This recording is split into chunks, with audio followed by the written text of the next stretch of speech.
find other great podcasts like this one at podmoth.network.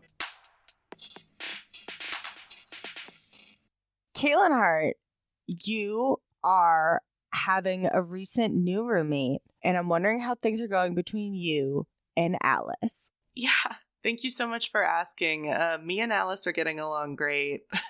We go outside. She watches me work from home sometimes. I give her chicken liver when she's a good girl, which is always.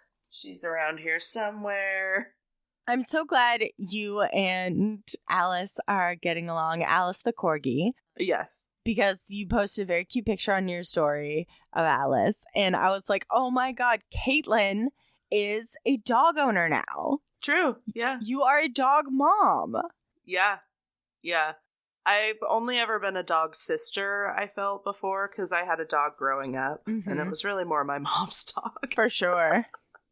I was tolerated, but by both your mother and the dog. Yeah, exactly. Yeah, things are good. Oh, and things with Chris are good too. Oh, He's yeah. in this room. Oh, well, that's a guarantee. In olden days, a glimpse of femur was only for morbid dreamers, but you're not alone. Bring anything bones.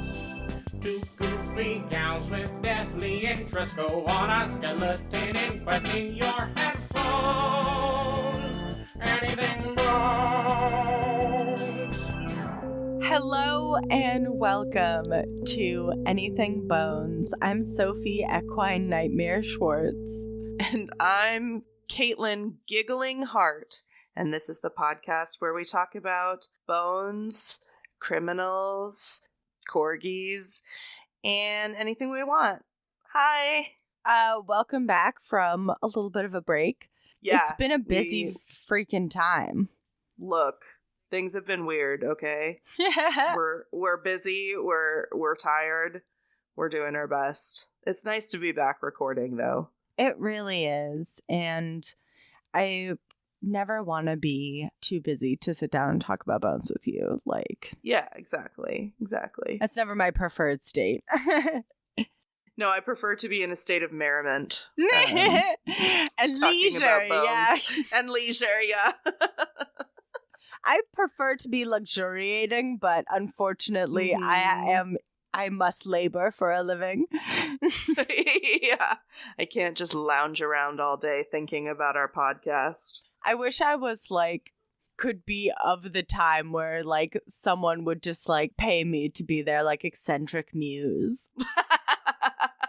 I could just run around knocking things over a table and they're like, shh, she's so avant-garde. Is this a Manic Pixie Dream Girl type situation at all? Yeah, the original Manic Pixie Dream Girl?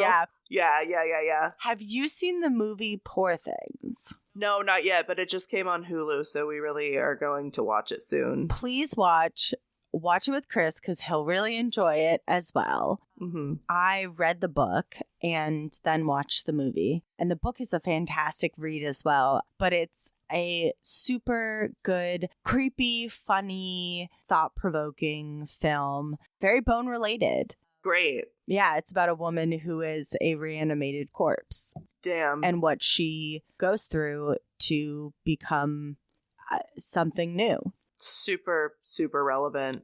Super relatable. Yeah, and as a woman, as a woman, there's a lot of things that feel very relatable. It's been a year for feminist filmmaking in the mainstream. And, Barbie got people turned on to that flavor of kind of what I would call your first semester gender studies class feminism. Where you're Sure. And that's not to demean Barbie at all. I love Barbie. It was great. I love Barbie. And everything Barbie is saying is 100% valid and needs to be heard by so many people. But what Poor Things does is a lot more complex and a lot more nuanced. And it talks about men controlling women in a way that's very interesting. And women growing into their freedom and outgrowing men and outpacing men in a very interesting way. And when I first saw stuff about it. I was very hesitant to fuck with it at all because I was like, oh, it's this like born sexy yesterday trope where men find women who are intellectually oblivious but like physically hot, sexy, and they're like, again, connected in a way to the manic pixie dream girl of like, show me the world. Yeah. Big doe eyes. Oh, yeah. Yeah. And I was like, I hate that trope. But Joe was like, I'm reading the book right now, and the whole joke is that trope. Okay. It knows what it's doing, and it's throwing it back at you. And it's very interesting. Hell yeah. That's our Boney movie corner. Boney media recommendation. Yeah. Oh, man. What are we going to talk about? Well, I can go first, if that's cool. Why don't you hit it? Yeah, I'm gonna hit it right on the head. Hit it, and I hope you will not quit it. Yeah, no, I don't think so. Today I'm gonna tell you a story about a lady. She was a little bit of a wild person. She did a lot of wild things. Gonna get off the bat, her one of her nicknames is the Giggling Granny. Huh. Okay. Yeah. She's a piece of work. So my sources for this were All That's Interesting, Wikipedia, and then AlabamaHeritage.com. Hell yeah. Okay. I think I know where we're going. Yeah. Oh, and I didn't even make the connection with everything that's going on in Alabama right now. It doesn't really have a connection, except I'm mad about everything. So yes.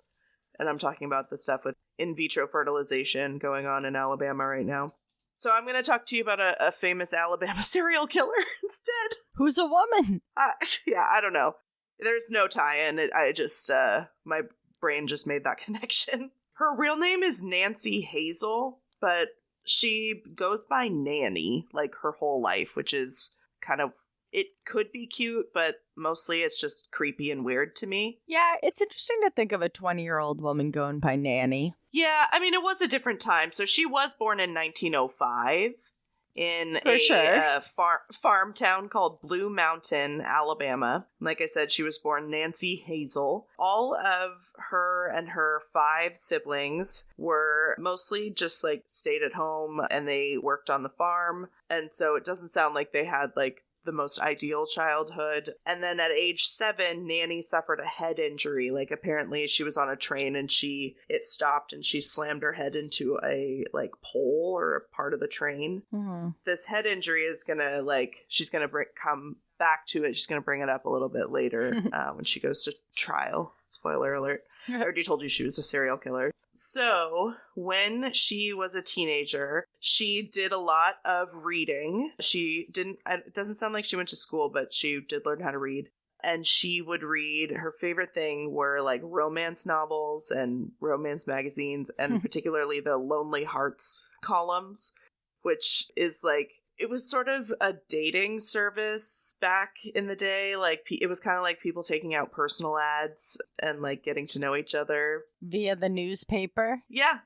So that was what some people did at the time to meet, potential partners. Yeah. And she liked reading that stuff from a young age. But her father, James, was very strict and wouldn't let her go to any social gatherings, anything even at church, which is really weird. You can't even socialize at church. Let the girl go to church. Yeah. But apparently she was she would still sneak out at night and go and meet boys, and she had a healthy curiosity about that. It's gonna change, but oh, Nannie. So when she's 16 years old, she's working at a local textile company, and she starts dating her coworker Charles Braggs. Charles, he's described as, quote, dependable, hardworking, and sober. Honestly, in this day and age, sounds like a good man. So they got married only a few months after they met, and then that was in the early 20s, and then by 1927, they had 4 daughters together. Whoa, that was fast. Yeah. The very same year that their youngest daughter, Florence, who's also known, seen in some sources as Florine, which is not a name I've heard before. Not the prettiest name. I like Florence better. The couples, so Charles and Nannie's 2 middle daughters suddenly and unexpectedly die of suspected food poisoning. Uh-oh. So it's just the two middle daughters. And at the time, those deaths are ruled accidental, but, hindsight is 2020, so looking back, people think that this was kind of the start of her murder spree, which is going to span decades. Her own kids? Yes. That's horrifying. One thing to say, though, this has happened a long time ago, so a lot of this could be coincidence, but, she was definitely a suspicious lady. She was definitely a serial killer, so a lot of people died in her presence. So I'll just leave, we're going to just go through all of that here. Yeah. Shortly after they lay their daughters to rest, her husband Charles takes the oldest daughter, whose name is Melvina, another name I've never heard. That's cool. Though two of them leave, but he leaves the baby, Florence, in her mother's care. At some point in the midst of all of this, Charles's mother dies too. Again, not sure if she had something to do with that or not, but it did happen. This husband, this first marriage to Charles, ends in divorce. She's a hopeless romantic, so she's, she's deciding to put her own ad into the Lonely Hearts columns in the paper. Why not? Give it a shot, girl. Yeah, I wish I knew what she had written about herself, but I don't have that for us, unfortunately. That would be great.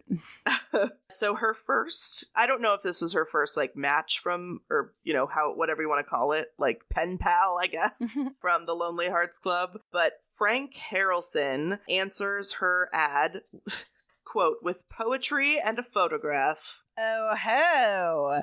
Killing it, Frank. Absolutely killing it. Just like Tinder, yeah. Yeah. Send pics. Send pics. Here's my wiener. Yeah. Poetry and a photograph. Done. Classic. It's a tale as old as time. Song as old as rhyme, baby. So, just because this show is the way that it is, I'm guessing you understand where I'm going with this. And this is only going to be one of several husbands that she is going to have some murders with. Oh, I was going to say, are they going to live happily ever after? No. What? Only the first one, because he divorced her. Hell yeah, good for you, guy. Yeah, good on you, Charles. He does come out of this alive, so. Oh, thank goodness for that. What about the oldest daughter? Yeah. Hell yeah. Frank and Nannie get married. It lasted 16 years, but apparently it was kind of a disaster due to some abuse and some alcoholism. Oh. But again, she stays with him until 1945, which is about 16 years. Damn. At some point during this time, sources say that she may or may not, it's a bad one, have killed her newborn granddaughter. So her daughter, Melvina, the one that went away with Dad, comes back at some point, and Mom is in her life. Nannie is in her life. And apparently, according to the sources I read, she gives birth to Nannie's granddaughter and then is kind of exhausted and they used a lot of drugs too back then, when women were giving birth. And she was she thought she saw her mother hold the baby and kill it with a hairpin. But nobody was able to actually say that happened for sure. And you're at a you might not be at a hospital, but presumably there are other people around. I think they would notice if the baby had been killed with a hairpin. Hopefully. I don't know. But the baby died. The baby did die. And it gets even worse, if you can imagine. Melvina had another child, a 2-year-old grandson named Robert, who was being watched by Nannie a few months after the other baby's death, and he dies of asphyxiation while in Nannie's care. And unfortunately, another trope that I tend to follow in these stories, or that these stories tend to follow, I have nothing to do with it. Nannie had taken out a life insurance policy on her own grandson and collected $500 after he was dead. This woman is disturbed. And it's so fucking sick how vulnerable children are, and to kill a child, like... Oh, yeah, it's hideous. I try not to talk about it too much in my stories, because it's hard to talk about, and it's hard to listen to. Throughout all this, she's still married to Frank, and it says that after one night of drunken revelry at the end of World War II, because it's 1945, she decides that she's done with Frank as well. She's had enough. Mm-hmm. And she puts some kind of poison into his alcohol, and he is dead a week later in late September 1945. And again, people assume he's died of food poisoning, which I guess was popular, or not popular, but was common. I don't know. It just seems like there's so many people dying around her of food poisoning. It's like, I can't believe it takes a while for them to figure this out. This woman there's something not right with her. But again, she's taken a life insurance policy out on Frank, and so she collects the money from that, and she is able to buy a house and some land. And she's disposed of 2 innocent souls. More than that. So, husband number 3 is named Arlie Lanning of Lexington, North Carolina. Not much is known about him, I'm afraid. He also responded to her Lonely Hearts ad in the paper. They got married, and then at some point in 1952, she poisoned one of his meals, and he died shortly thereafter. But his doctors, because he was a heavy drinker, attributed it to his alcoholism, his death. This is where it gets a little wild, and this wasn't in every source, so I have some questions about this. Mm-hmm. It says that after Arlie died, when it came out that he had left their home to his sister, the house mysteriously burned down. Nannie was like, oh, I can't live here, but then nobody can. She didn't live in the house she bought with the life insurance money? You'd think she could, but no, her husband left it to his sister. Oh. So it was like a probate will thing. Okay. I might burn that shit down too. Be it was, excuse me, I was the one who murdered for this life insurance money. This is my blood house. Yeah. This is my blood money, my blood house. Well, and it gets even more buck wild. So again, I'm like, did this actually happen? I don't know. Apparently, she goes to live with Arlie, husband number 3's mother, after the house is burned down and she doesn't have anywhere else to go. And then the insurance check arrives for the house fire, and she, cashes the check illegally, basically, kills Arlie's mother, and then just, escapes and goes back to Alabama. I mean, that, if true. Yeah, yes. And then at this point, she's back in Alabama where she is from, and she is nursing her ill sister, whose name is Davy, who, wouldn't you know it, just up and dies pretty soon after Nannie starts taking care of her. I would not want this woman taking care of me. No way in hell. I don't know. It's fuck wild. So she upgrades at this point. So Lonely Hearts Club is step 1 in her plan. Mm-hmm. Now she's paying a $15 fee to join something called the Diamond Circle Club, which was a correspondence dating service. So I imagine they were able to exchange letters or pictures, whatever. Poetry and a photograph. All that good stuff. And so this is how she meets, what are we on? I believe this is husband number 4, Richard Morton, who is a Kansas guy. He is not awesome to her. He cheats on her a lot, but she is very distracted because her mother has, it's 1953, her mother has broken her hip and needs a caregiver. This is Nannie's mother. Nannie's nanny. Yeah, and she wants to come and live with Nannie and Richard. And so she does that, and then a few months later, she starts to feel very sick, vomiting, nausea, indigestion, diet, all of it. Wow. All of it. Wow, Nannie. And she's gone. Yeah. Her own mother and some of her own children. I find the serial killers that kill within their own family to be particularly fucking disturbing. I mean, Yeah, everything's it's pretty apples scary. and oranges when it comes to like murders. There's no like all murder is horrifying. Right. But like yeah. this is your own daughter, your own mom. Like It's wild. it's deranged. Yeah, I'm just gonna keep. It just doesn't really stop.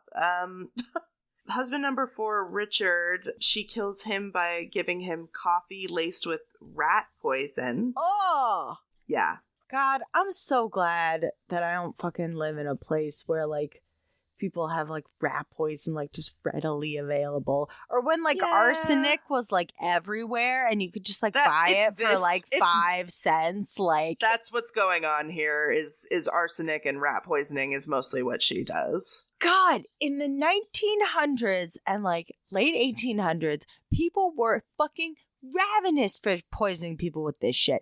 They just they loved it. They were like, oh, what? I get a divorce? I don't think so. Little bit of rat poison. Oh, I don't like my mother-in-law. Little bit of rat poison.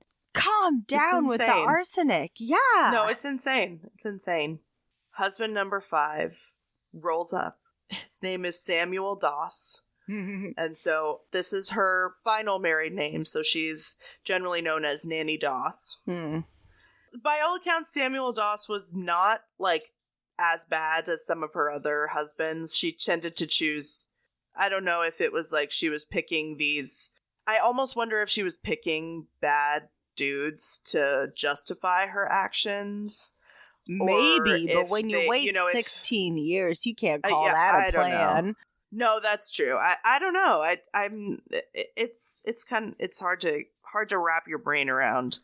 But I feel you in a sense, because it's like some of these men sound like not good people. Some of them sound like shitheads. Yeah, and we're the last people you'll find saying don't defend yourself against your abusive partner, but I don't think that was think that's exactly what was happening here. It was a pattern on her end, actually, of murder.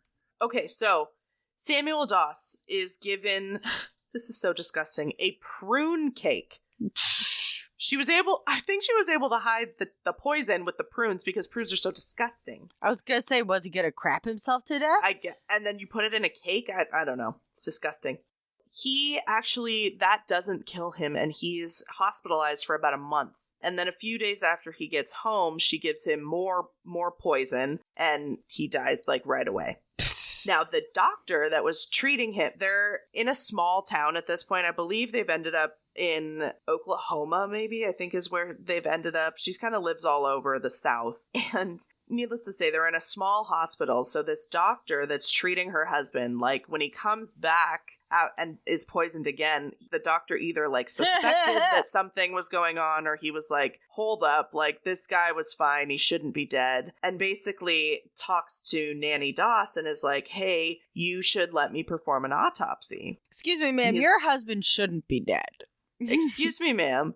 Allegedly, he said it was a good idea because it would save lives. Like, maybe he tried to spin it like, oh, I just want to know what happened. And I mean, good on him for bringing the bullshit to solve a crime. Thank God. I mean, like, she has a trail of at least approximately 12 bodies behind her at this point. So, it's insane. Yes, she has to be caught. Yes. By the way, she's got 2 life insurance policies out on Samuel Doss. Just to overkill. Icing on the cake. Yeah, icing on the cake here. 2 of them. 2. One for every time she murdered him.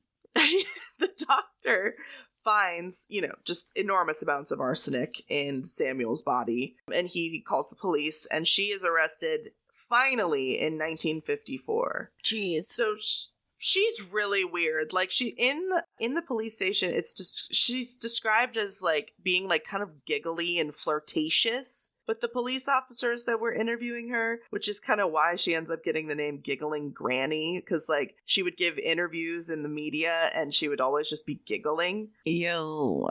Anyway, so she confesses to killing 4 of her 5 ex-husbands, but she never confesses to killing any family members.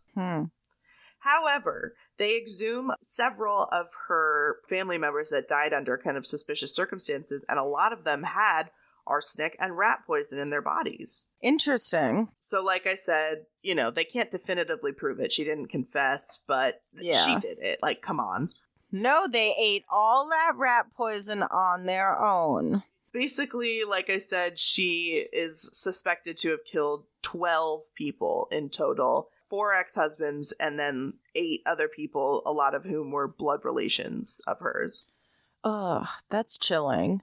Yeah. So she does plead guilty to murder. She is declared sane before that. She blames her tendency to commit murder on her brain injury from when she was a kid. Remember, on the train, she hit her head. She also says that... This is so crazy. Quote, she wasn't after insurance money. In her own words, Doss's romance magazines had a profound effect on her psyche. I was searching for the perfect mate, the real romance in life. No. Like, no, you weren't.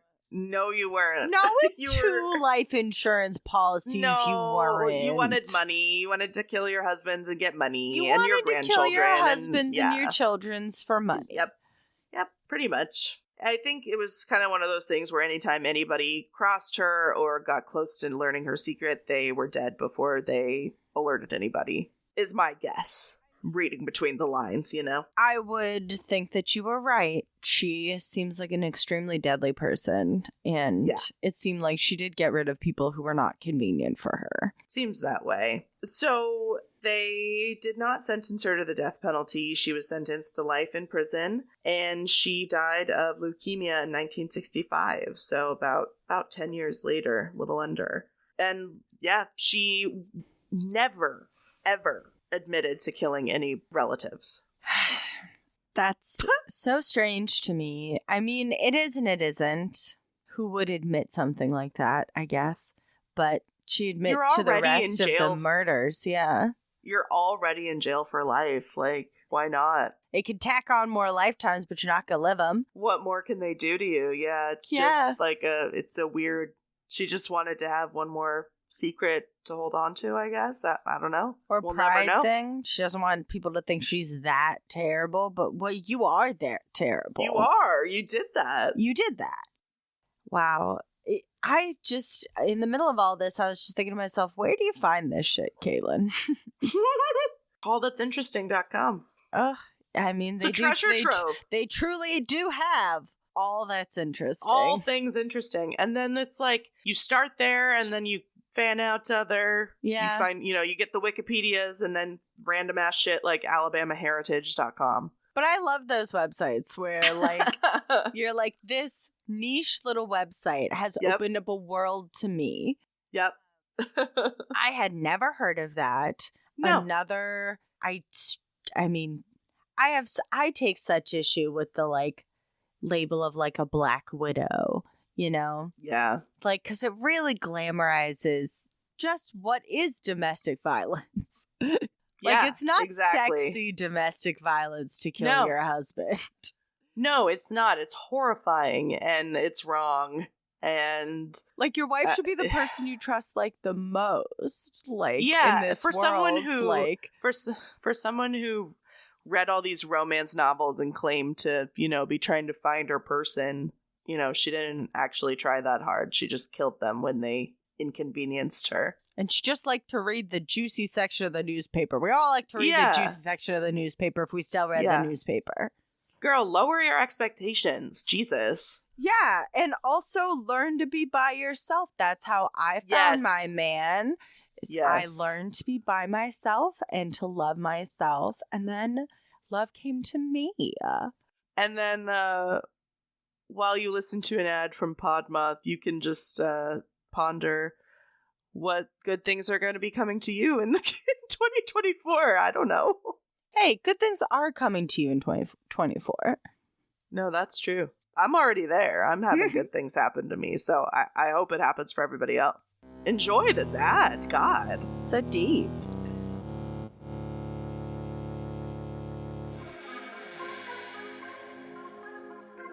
Hey, what's up, you guys? I'm Catherine. And I'm Haley. And we are Saturdays Are for the Ghouls, A podcast on the Podmoth Network.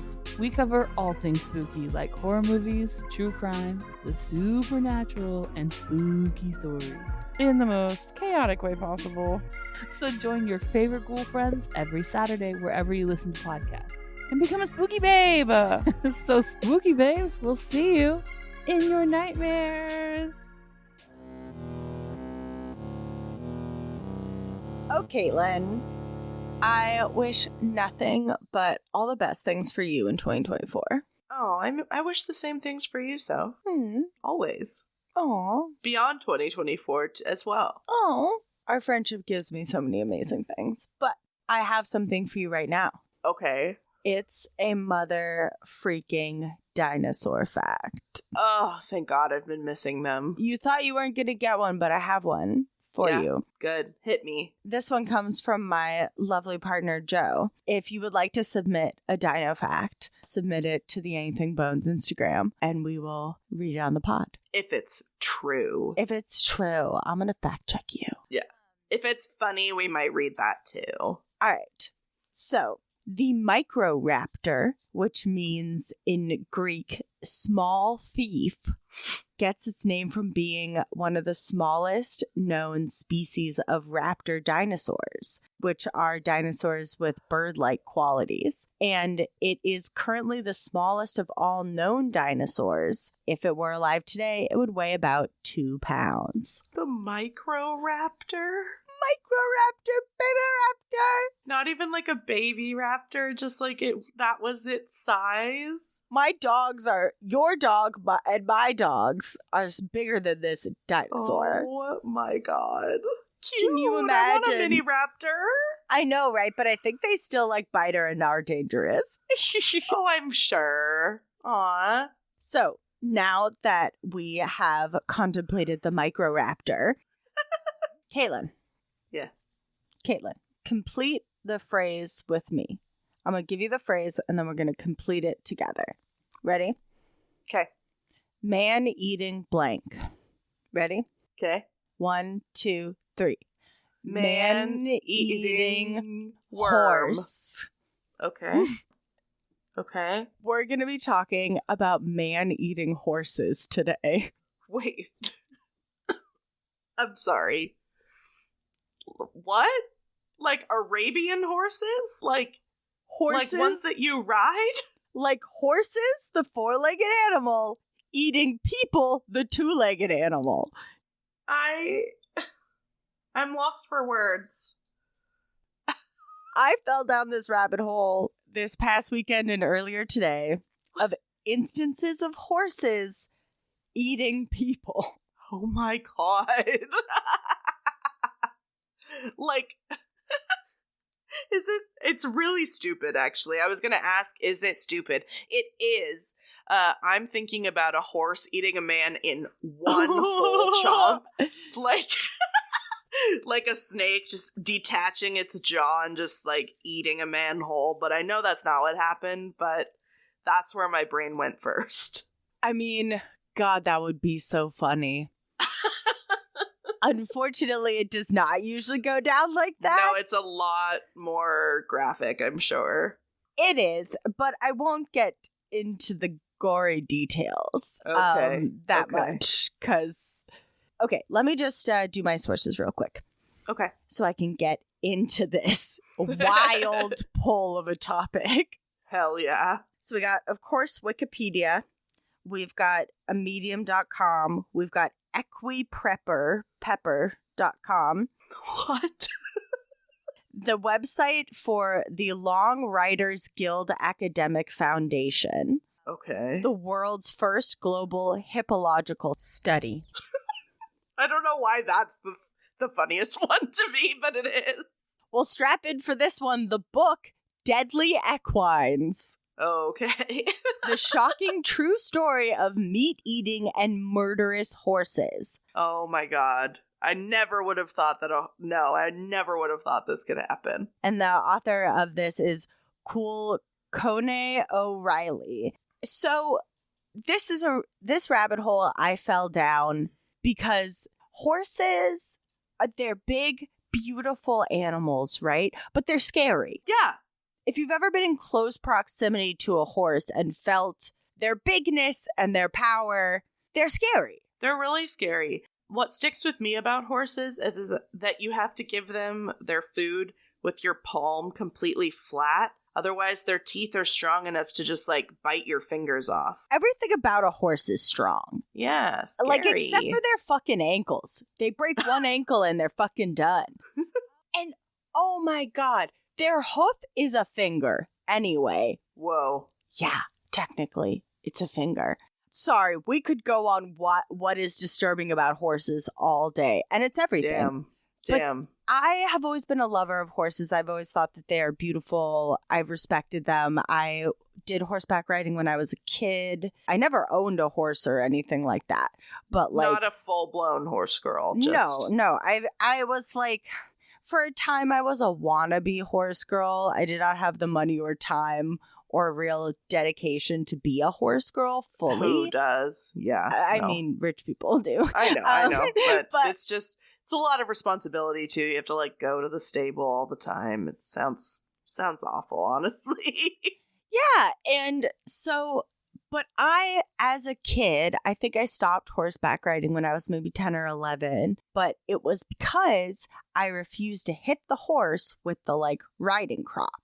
Oh, and I got in, like, a big argument with the lady. I wouldn't want to do that either. Yeah, because I thought it would hurt the horse, but the lady's like, it doesn't hurt the horse, but, you know.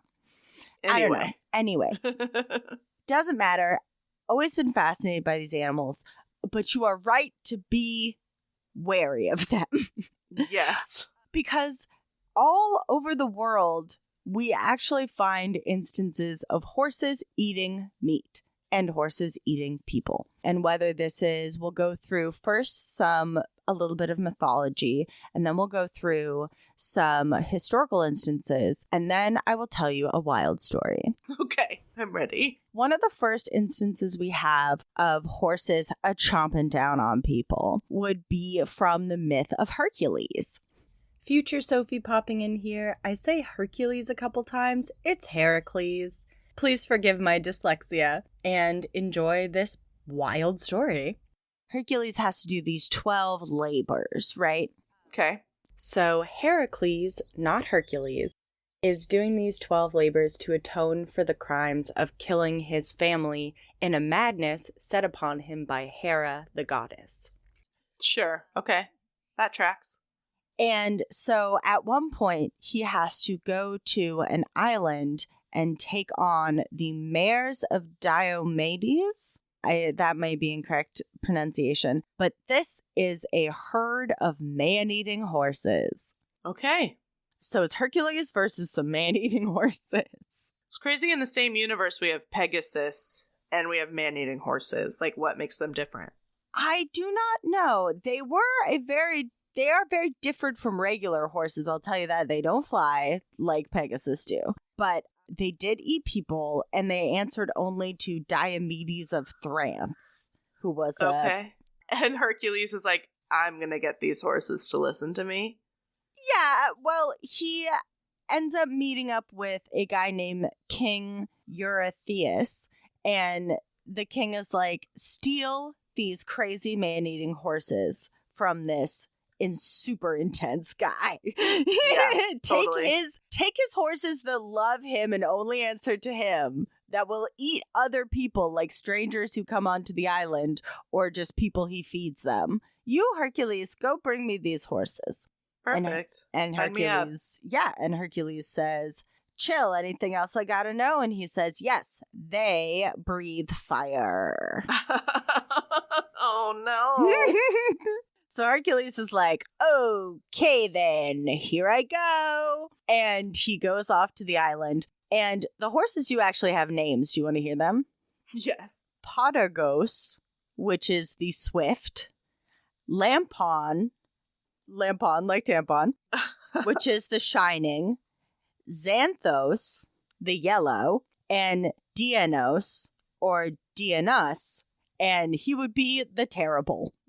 Okay. Nice. So we're up against a pack of real good boys who like to eat people. They sound scary as hell. They I are. would not be willing to meet them in an open field or a dark alley. Neither would I. But Hercules, with powers of persuasion, was able to round up a group of volunteers in one version. And he leads all those volunteers over to the island to try to capture these horses. Once he captures the horses, he's like, come on, volunteers, let's go fight the super intense guy who owns the horses and all his men. But Okay. I will leave my favorite boy servant in charge of these horses. Uh-oh. So they go, they fight the men, it goes great, they kill all the men, they get back, and would you know it, the man-eating horses have eaten the boy. Damn it. He was so young. He was so young to be in charge of all those man-eating horses. He was set up for failure. He really was. Hercules did not give him the tools to success. Hercules is a bad boss. He is. But, you know, let's not write him off entirely yet, because he does go back to the owner of the horses, Diomedes, and kills him and feeds his body to his own horses as revenge, and then builds a tomb Okay. for his special boy and founds a city next to it. Okay. All right. So that's one version. Damn.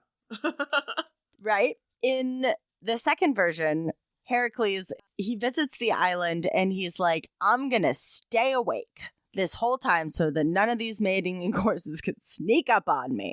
Okay. And he goes and he cuts all the chains of the horses, and then he scares the horses. He's like, bleh, to the horses. And the horses run to the high ground of this like hill, and then he goes down and digs a trench across like the peninsula and filling it with water. And so when Diomedes comes with his men to flee, Heracles is there with an axe or a club in some versions and is just hacking them down one by one. Okay.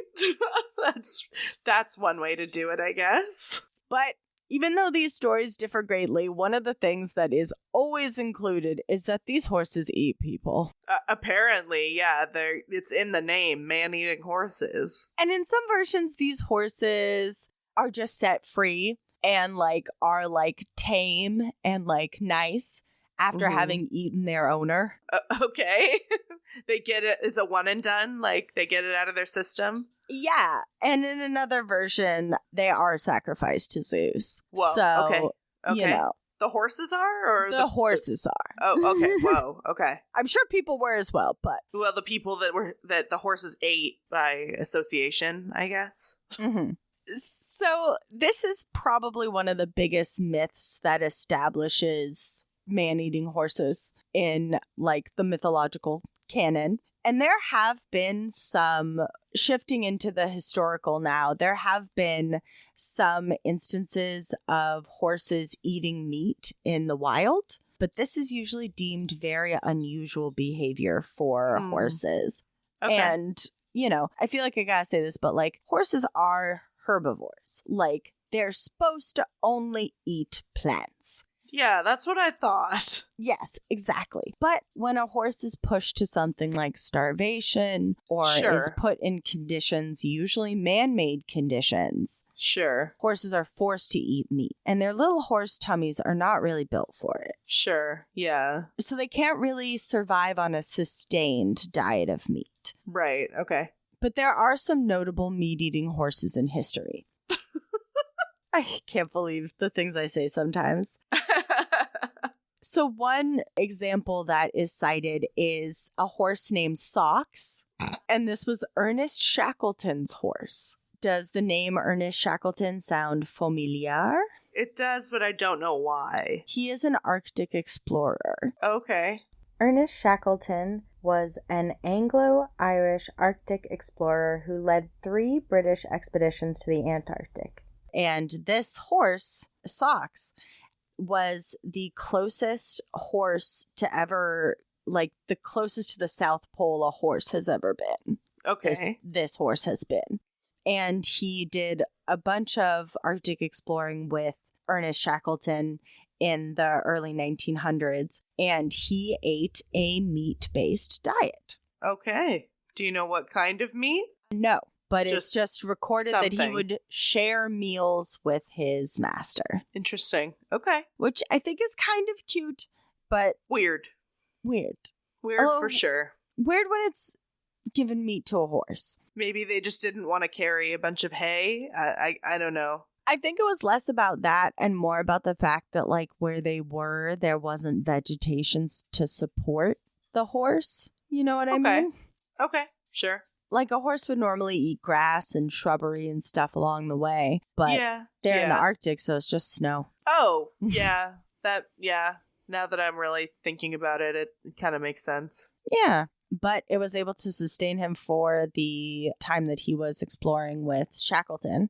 Another historical account of horses eating meat is from a long distance rider named Sven Hedin, and he came in contact with meat eating horses in Tibet in the late 1800s and was able to observe a ritual where the Tibetan people would give their horses meat, blood, and like organs as a part of like a religious ceremony. Interesting. Yeah, and there is actually film of this practice, but it was died out by the 1970s. Okay. Another historical instance of meat-eating horses is from 1954. A National Geographic magazine was able to document a Kazakh chief named Kwali Beg, and he was able to lead his tribe 3,000 miles from China to India. And on part of their journey, they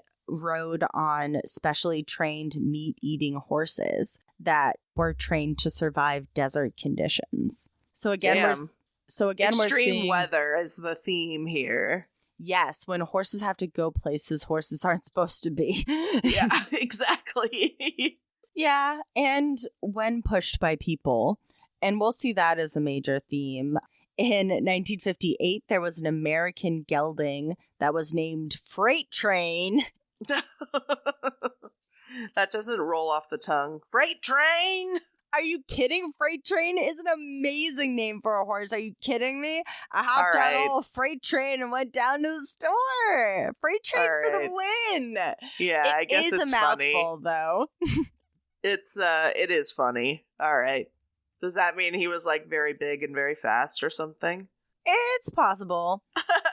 He was known for killing and eating small birds and attacking humans. Oh, okay. So you didn't want to get in the way of Freight Train. Apparently not. It was a warning like, hey, there's a freight train coming. Yes, exactly. I think that was the vibe. Jesus. Get out of the way of Freight Train because he will assault you. Yeah, With apparently. his mouth. Mm-hmm. And then my last little brief historical horse is a mare horse, a female horse named Lisette, who Ooh. she was part of the Napoleonic campaigns, and she killed and ate a Russian soldier, Jesus Christ. which is very girly pop of her. I mean, I guess. Damn. That's insane. Like, what? I- How do you put that home in a letter? It's horrifying. Oh my god. Like, the horrors of war, you expect shot, amputation, bludgeoned to death, maybe, burns, horrible burns. But yeah, I knew a guy who got killed and eaten by a horse. You don't see that every day. It's really, really wild. Well, you've given me the perfect segue into Okay. telling you the story that started me off on this entire rabbit hole. Okay, I'm ready for it. This is the story of the man-eater of Lucknow. Okay. So, this is from an account from a book called The Private Life of an Eastern King, which was published in 1855 by a journalist named William Knighton. And this is an account of an incident that happened between King George IV. He gave a beautiful stallion to the Maharaja at the time, and this horse was like a purebred, beautiful horse. And like, you know, very expensive horse too. Sure. And it given to this from leader to leader in kind of a symbol of friendship. And when they were kind of doing this horse pass off, the horse, something happened in the room with that horse. Because the horse snapped. Oh, no.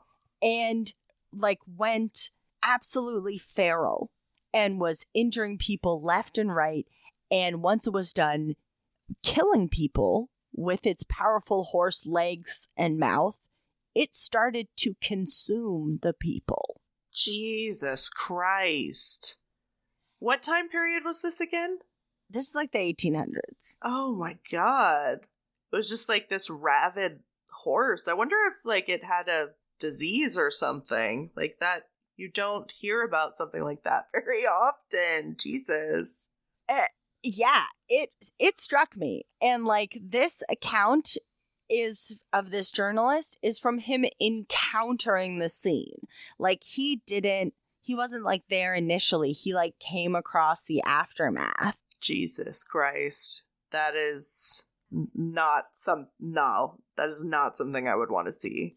And he escaped on his own horse. And we actually have a quote here. I'm going to read you a little passage from this account. Warning for some graphic language here. Quote, just as the fall of the bolt secured our safety, the man-eater dashed up. His head was covered with blood, his jaws streaming with recent slaughter, his cheeks horrid with coagulated guts that had most probably spurted from his victims. There he stood, with cocked ears, distended nostrils, and glaring eyeballs, looking savagely at us through the iron railings. My poor horse trembled as if shivering with cold at the sight of this ferocious-looking monster. Jesus Christ. Nightmare horse. Scary horse, good writer. What? Yeah, like, what happened to this horse? I do not know what happened to the horse in the room. I don't know if this horse had been pushed to this, is what I'm thinking, that the horse had been hit one too many times, or someone got too close to the horse and the horse was like, you know what? It's go time. And this horse took so many people to catch. And once they were able to subdue the horse, the Maharaja was like, this horse has killed people. This horse is out of control. I'm going to put this horse down. But of course, because I'm the king and I'm the leader and this is the 1800s, I'm going to do it as grossly as possible. Oh, so I'm going to have my poor pet tiger, who I love, battle the horse. No. No. Battle the horse. No. This is some Colosseum shit. It is. It literally is. It was for entertainment and also to get rid of the horse. That's... no. I mean, Jesus. Okay. I do want to know who wins, though. So the tiger is very precious to the Maharaja. Like, he has the tiger fight other stuff, but he won't have the tiger fight like elephants or like anything he thinks that the tiger can't take on. So the tiger and the horse are facing off. And before the tiger even realizes what's going down, the horse fucking kicks it in the jaw. Oh. Shatters this tiger's jaw. Ooh. And the tiger is like, I want nothing more of this. Yeah. And tiger leaves. Okay. Tiger is like... yeah, runs away. Yeah. Yeah. And the Maharaja is like, well, the horse has won its life. Oh, God. So they can't kill the horse. But what are they going to do with it? Unfortunately, even though the horse had won its life in this fight with the tiger, the horse could not be set free. It would be a fucking menace. Chaotic. Yeah, and they won't put the horse down, so they just put it in a big cage and let people look at the horse. Okay, yeah. And sometimes could have seen that one coming. Yep, and sometimes the people get too close to the horse and the horse freaks out again. Whoa. And it's so upsetting because, you know, this horse is now, you know, known as this man-eating horse. And we don't even know the horse's real name. Like, we don't know the name of this horse. The name of this horse has been lost in history. It's just a man-eating horse. Okay. And the guy who was writing this book, Deadly Equines, he ended up sending an early copy to the royal family of Britain, asking them about this incident. Yeah. Like, hello? Care to comment? Yeah. You gave the Maharaja a fucked up horse. What do you think about that? Like, and, you know, this book was written... Let me see when this book was written. I mean, it was Queen Elizabeth. So, like, you know, this book was written within the last, like, 50 years. Damn. And, of course, she did not have any comment. No, of course not. Although she is a noted horse lover herself. Yeah. But when I heard that story, I had to know more about man-eating horses. Well, it's just not something I put together in my mind before now. that even existed. Not in my life. And we haven't even touched on werehorses. Excuse me? Which are a thing in Filipino folklore, which I will not go into now because they're their own thing. Okay, sounds like a topic for another day. Exactly. But the man-eating horse rabbit hole, she is deep. Yeah.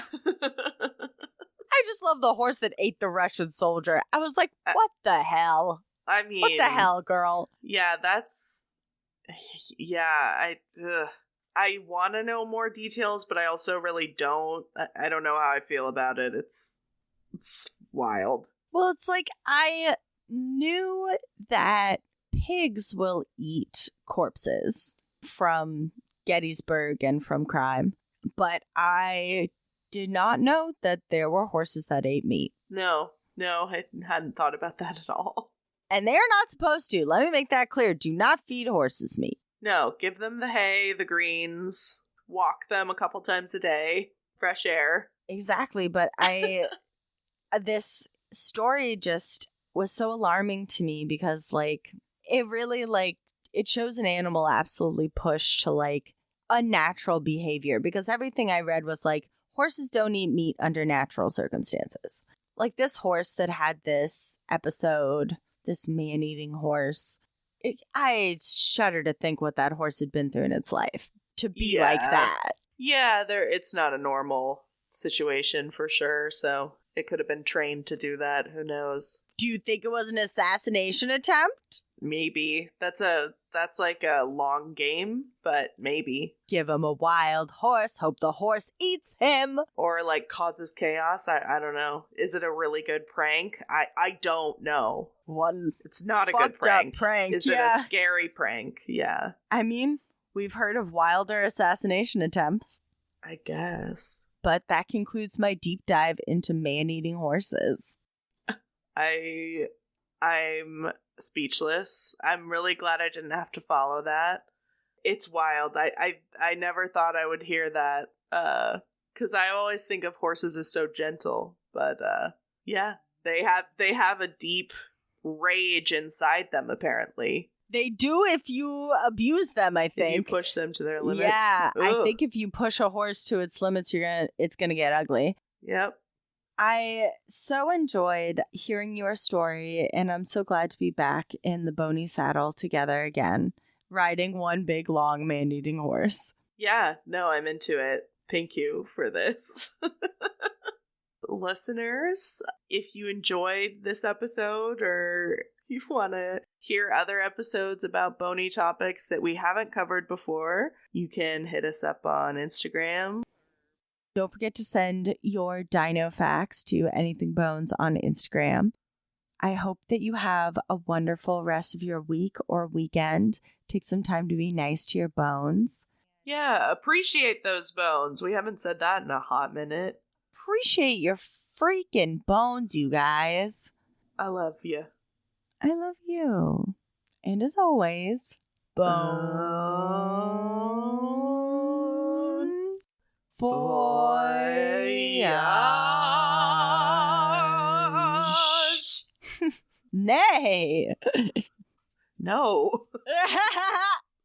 Thanks for listening to Anything Bones. Follow us on Instagram or Facebook at anythingbonespodcast or email us at anythingbonespodcast@gmail.com. Thank you to Nick Kruger for our spooky music and Stephen Vetteroff At Chubby Scrubby on Twitter. for our jazzy vocals, and thank you to Camilla Franklin At Camilla Strader on Instagram. for our beautiful bony artwork. Please rate, review, and subscribe. Well, where do we go from here, everybody? The age-old question, just like what will we have for dinner, how will we end this podcast? Yeah, you can't do either, but we can try.